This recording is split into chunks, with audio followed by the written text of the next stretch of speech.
Hey, how's it going? This is Joe with Joe and Tell, and today I'm going to be reviewing the Amazon Echo Sub. Yep. Alongside that, I'm also going to review the Amazon Echoes.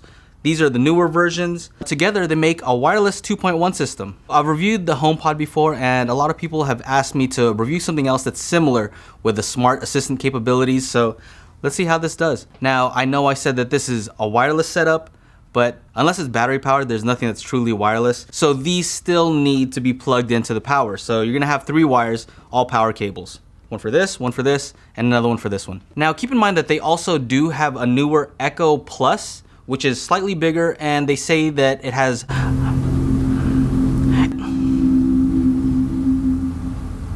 Hello. Your Amazon Echo is ready for setup. Just follow the instructions in your Alexa app. Okay. Yeah, they have a larger version. You too? Hello. Imagine what this one's gonna say.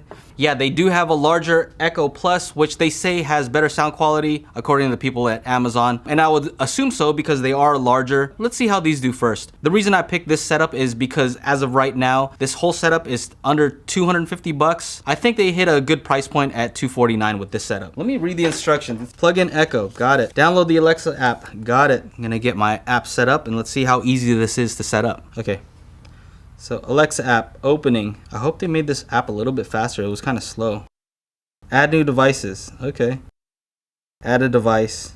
Amazon Echo. Echo. When the light on your Echo device turns from blue to orange, it is in setup mode. I'm on orange. Alright, so right now it is 6:35. Let's see how long this takes me. Add device.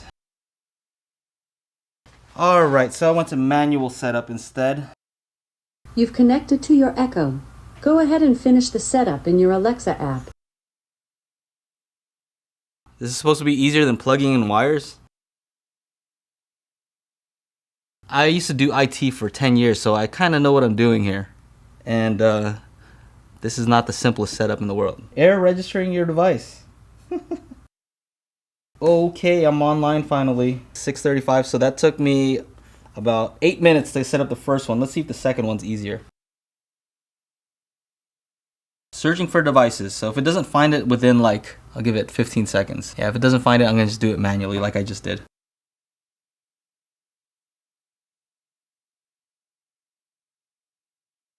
Okay, so there was an error registering your device again. I'm gonna hit that again and it will probably work like the other one did. Nope, that one also didn't work. Alright, so third time is charm. There's nothing I did differently. I just said yes again and it just worked. Alright, so next up is the sub. Okay, cool. So that one seemed to work pretty easily. Intro to the Echo Sub. Short video will take you walk through some basics to get started. Echo Sub, made just for Echo. To get your subwoofer going, be sure to wirelessly pair to your compatible Echo devices. Kick off your down-firing 100-watt subwoofer by playing a song with deep bass. You can even connect 2 compatible Echo devices to your Echo Sub to fill the room with a rich left-right stereo experience. Use your voice to adjust equalizer settings like bass and treble. Welcome to Echo Sub. It's time to ask Alexa to build a booming playlist. A booming playlist. So select speakers to connect. Oh. Wow. Please check back in 2 hours. Update yourself. Here's your flash briefing. No. Check for software updates. I don't support this right now, but I am always getting smarter. Please try again later. Not smart enough. Imagine if you're excited to get this set up. Luckily I have a million speakers over here to play with, but yeah, that's a weird experience. If you're frustrated setting this thing up, just know that it's not just you, okay? Your Echo received an important update and must restart. It'll be ready again shortly. You know, I probably could have made some speaker wire by now. Plugged it all in. Your Echo received an important update and must restart. It'll be ready again shortly. Okay, well at least it wasn't 2 hours. You guys should send them out with the updates. If it worked right out of the box, that would be a good idea. I'm gonna go take a nap.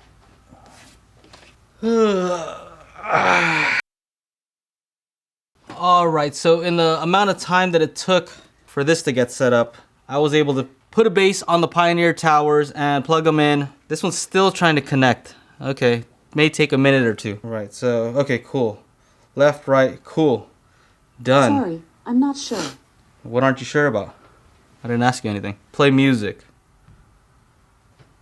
Resuming Spotify.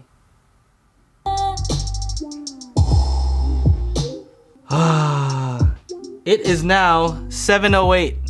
About 35 minutes, and that's exactly what that comment said. It took about 35 minutes to set up.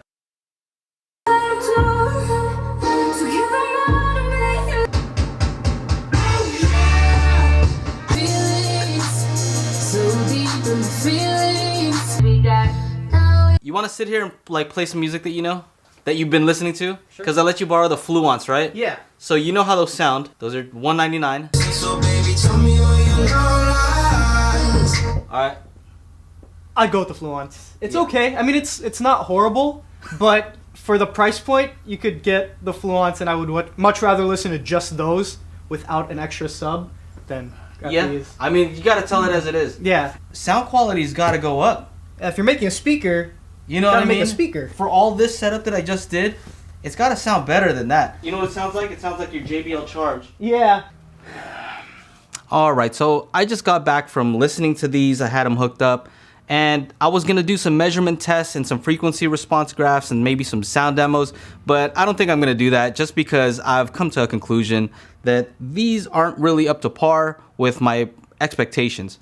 So I don't really wanna take too much time to do more on these. First of all, you saw the painful pairing process that I went through. It took over 30 minutes for me to get this set up. I think I know how to do this stuff. I also have a few Amazon devices, so I've done pairing with them. I never had an issue. Maybe it's because this thing is new. Now, I know I said in a previous video that I don't like to do negative reviews. In this case, I don't mind because first of all, this is Amazon. Amazon, you guys have a ton of money, so I'm not worried about that. More importantly, it's not that I don't recommend these products separately. It's just that I don't recommend this combination. When I went into it, I really wanted to get people into 2-channel audio, in this case 2.1 channel, just because there's a difference when you have more than one single speaker. When you have stereo, you hear left and right, and it's kind of magical when it works well. I thought that this would give people a taste of that, but it really didn't. I'm worried that people would get this and think, okay, this is what 2-channel is all about. It's whatever. That's not what I want. I wanted people to be excited about this, and I was excited about it, and perhaps use it as a stepping stone to maybe upgrade in the future to a better system. I'm afraid that people will get discouraged if they listen to this setup thinking that that is what 2-channel audio is about, and it's not. These are omnidirectional speakers. So most speakers are facing towards you, and that really helps with the stereo imaging. Because these are firing in all directions, you kind of lose that.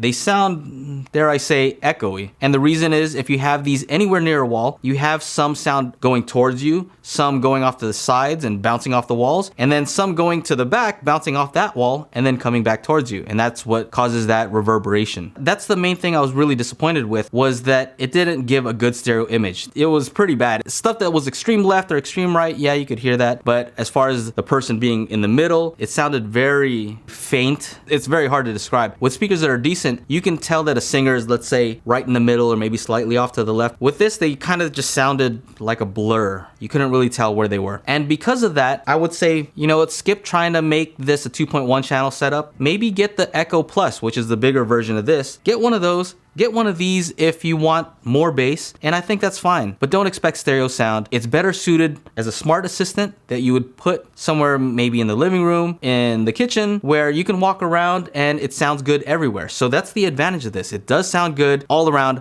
but it doesn't sound great right in front of you. And that's what stereo is all about. My other issue is people seem to think that it's a wireless setup, but it's not really. You still have 3 wires. Now the alternative would be to get, let's say, a small Class D amp and 2 speakers and an Echo Dot, and that's what I would actually recommend over this. How many wires do you have there? So you have the power cable going to the amp, you have your 3.5 to RCA connection from the Echo Dot to the amplifier, and then you have 2 speaker wires, and then the Echo Dot has 1, so that's 5 wires. This has 3, so you're saving yourself 2 wires? I mean, in my opinion, that's actually much easier to set up than this. Plus, with that setup, you can take the 3.5 millimeter jack and plug it into your phone. You can use RCAs to plug it into perhaps a TV, CD player, maybe a turntable that has a built-in preamp. So you have different options of ways to plug it in. With this, I couldn't even figure out a way to connect via Bluetooth, because when I tried, I was able to connect to a single one via Bluetooth, but I wasn't able to connect to the set. Maybe it's something I'm doing wrong, but it was an issue that I was having. Let's say, for example, if I wanted to connect this to a TV, I'm not sure that I could. Maybe there's a way if I use my Amazon Fire, maybe there's a way for it to pair up. That's something I'd have to check in the future. I was able to play music via Spotify and that worked fine. I did do a test on this sub and I was able to hit 40 hertz, not very much below that. It's really started to struggle and you could tell that there was some DSP that was there to protect the speaker from over excursion. I mean, it is a pretty small speaker after all. As far as these echoes go, I was doing some tests on them and I think they probably go down to maybe 150 hertz, maybe 120 hertz, which is not optimal. What you really want is a speaker that can go down to 80 hertz, and the reason for that specific number, that magic number, is the frequency where bass becomes omnidirectional, where you can't tell where it's coming from. But because these are crossed over so high at around 150, maybe 120 hertz, then that means that the woofer has to play those notes, in which case it becomes directional. You can tell that the bass is coming not from the speakers, but it's coming from that sub that you placed off into the corner. Ideally, that's not something you want. You want it to sound as if the bass were coming from your speakers. Amazon, I'm not mad at you for what you're trying to do here. I get it, and I appreciate what you're trying to do. It's just, I don't think it's there yet. The secret is really to improve the quality of these. If you can get a more traditional form factor where some speakers are facing towards you, I think that would help a lot. I know you can do it. As of right now, there's nothing that's doing any room correction where it realizes that you're placing it near a wall, like the HomePod is. And so the HomePod is also omnidirectional, but because it has a bunch of microphones in there and it self-calibrates, it's able to pull it off a lot better than these are. For right now, I would pass on this specific setup. I like what they're doing with the sub. I love what they're doing with the Echo Dot, but maybe look elsewhere. So I'm gonna leave a link to these products and the other products that I mentioned in this video down below. If you have any questions, leave them in the comment section. So that's it. I hope you enjoyed the video. Make sure to like, subscribe, ring the bell. You know what to do. Anyway, take care. Bye-bye.